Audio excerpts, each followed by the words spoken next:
Hey, good afternoon again. It's Mark from Vicksburg, Michigan, and I want to call this video Vicksburg, July 30th, 2014.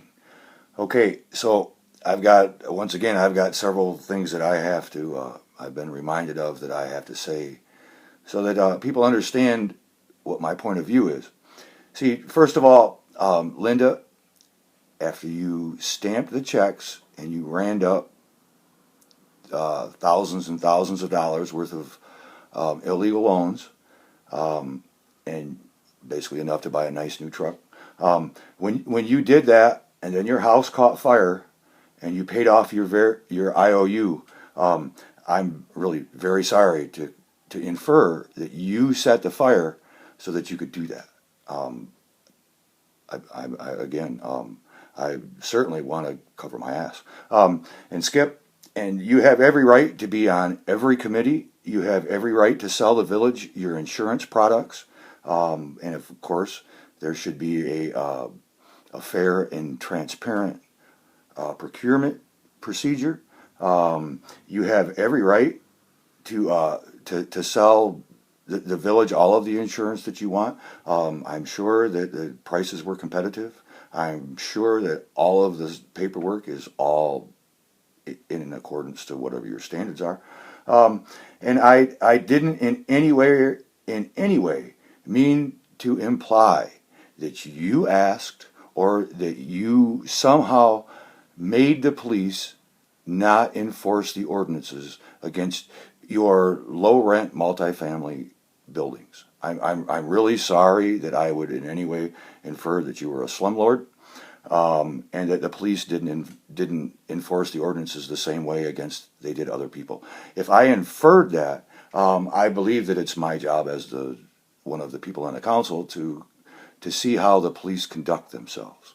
And I was talking about the conduct of the police department, the fact that they enforced ordinances against hundreds, thousands of other people in the same time that you had your apartments that were guilty of the same, basically, conditions, things falling off your buildings, things not working, not having heat, all that kind of stuff. But the police enforced those ordinances against other people. And that's what I was really taking issue with. And the same with the foundation. You have your right to your freedom of your speech. You have the right to support your point of view. I wasn't in any way trying to say that you guys didn't.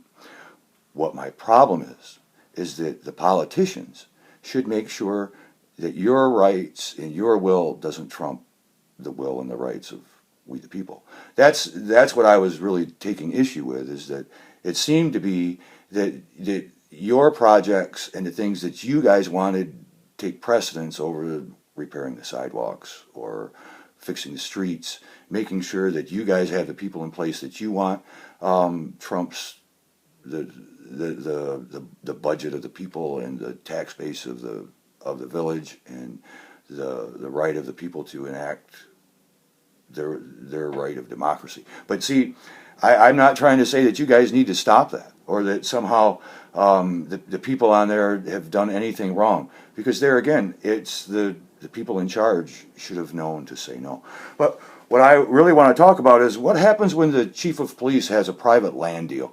Because see, that's what all of this has been about, why I started saying that the chief needed to resign well over 3 years ago. Because see, the chief had a private land deal with Matt Crawford. He bought the house for $1,600 at a public auction. Now, I've not disputed that. I wondered how open the auction was, and I wondered if anybody else bid. And I have a right to ask those questions. Now, see, what my real problem is that the chief of police didn't get any building permits, the house burns, and he didn't pay any taxes. My question is should he then, while he was a sergeant and these things happened, should he have been promoted? And if the people in this town had known all of the sort of ins and outs, would they have wanted him to be the police chief? And if that's the case, would the board have acted the way that they did if he hadn't sort of manipulated things and Matt Crawford hadn't manipulated things? What would happen if the people of this town actually had a say? Because, see, I think that they would look at the actions of Matt Crawford and Eric West and the sergeants, and I think most of the people of this town would vote them out if they had a ability to put on a ballot and vote on whether or not they wanted to continue paying these people when they were basically Matt's little army. But see, now people accuse me of bringing up a bunch of old topics and stuff. So I want to bring up some stuff that just so that people know where I stand. Okay, so if the chief has a land deal with Matt Crawford, and the land goes south, should the police chief be able to use the staff and the vehicles of the police department to cover it up? See, that's my question. And can he order sergeants to investigate? Can they then use a squad car to pick up the information that investigation brings up about his private land deal?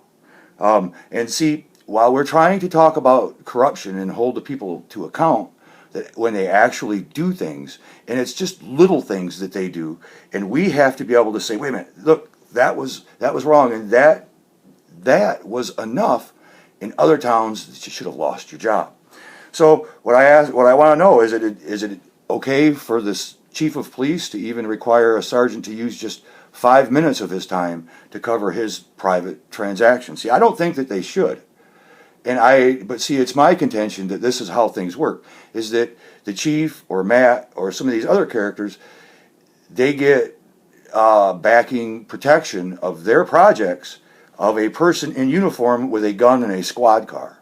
And that gun and squad car and person in uniform then changes whether or not the person feels like they're being pressured, whether they feel like the situation is sort of unbalanced. So what I want to know is if one sergeant calls and gets information, and then another sergeant goes and takes a police car and goes and gets that, is that corruption, especially if it was a private land deal? Because see, what I want to talk about is, one day I was going downtown to try to get some information about the police chief, because see, I believe that everything that he's told us about this deal with his house is a story. And so I'm going downtown, and I pass a Vicksburg squad car on Portage Road and Cork Street, and it's headed back towards Vicksburg. Well, he probably has a legitimate right to be down there. It is my job to question where they come and go. And so I think, well, that's really odd. So then I get down to the treasurer's department. I go around the block because they're one-way streets, and I have to dink around, and I have to get parked, and then I have to pay the parking meter, and I have to go find all the people, and then they take a few minutes to talk to me. They've got other business that they're doing.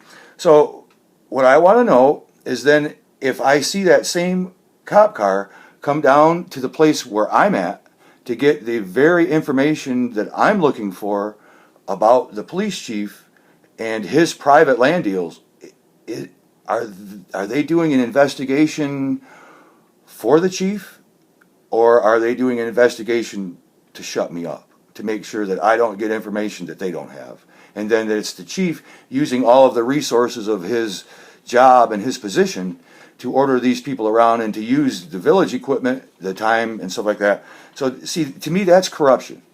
And to me, that's corruption through and through, that the police chief can say, well, wait a minute, I don't want this councilman to get the information, I want to get it first.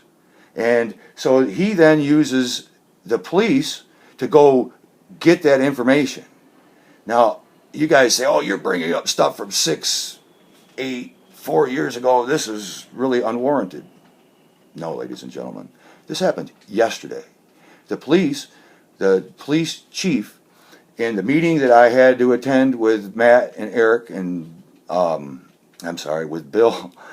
with Bill and Ken and Eric, where they told me that I needed to resign, the chief told a bunch of lies. He said that he didn't get a building permit for that house, but that it was just okay because he wasn't going to do any work. And he also said that he didn't have 2 fires, that he had 1 fire, and that it was burned completely down. Well, I know. See, I've seen pictures of that house with a hole in the roof, with siding on it, after the first fire, and then he used his position as the police chief to have the fire department come and burn it down, and there was no evidence. But see, he did the stuff just yesterday because I challenged that he lied about it. And I can only go by what people have told me. I've seen the pictures of the house. I know that the neighbors have told me that there was 2 fires. I know that he didn't get any building permits, and that we've got a lady that I've got the transcript for the court case where Eric West, Chief West, and our prosecutor, Richard Lewis, are joking in front of Judge Croft about taking this lady and giving her a $75 fine, about putting her in jail for not getting a building permit. So even while Eric is trying to cover his rear end, he's using his position, he's using village equipment, he's using staff to cover up a private land deal that happened between Eric and somebody that we all know was as corrupt as the day is long. I'm sorry, it is alleged that Matt Crawford was as corrupt as the day is long. I have to remember, these people want to get me. But see, he did, in fact, just yesterday have the office girl find, or maybe it was Sergeant Peterson.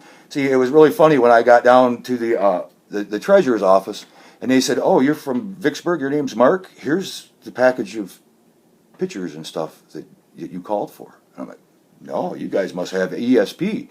No, I think that's Sergeant Mark Peterson that those papers were for. And they were about Eric West's private land deal at 750 Best Street.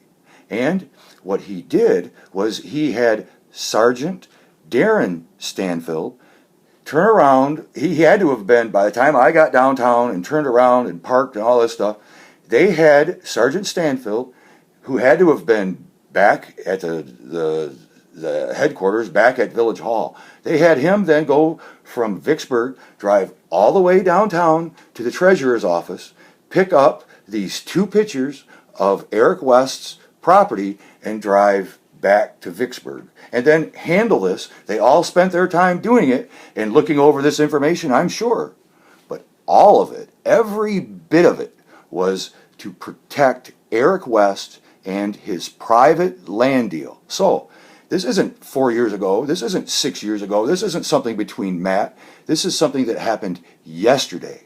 And this is exactly what I've been talking about, that there is no way, because of the way that these people are bullies, they use their power, they use the equipment, they use their uniforms, the fact that they've got a gun and they've got their body armor on and stuff, to intimidate people.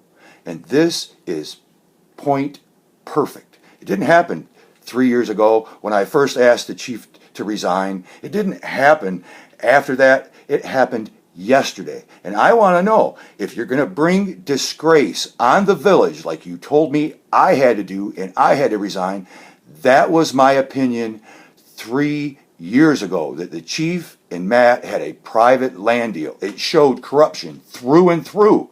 And rather than him resigning and all of this that's been going on for the last 4 years, all the stuff in the media, all the stuff in the newspaper, all of the disgrace that him and Matt brought on this village, I asked them 3 years ago to resign.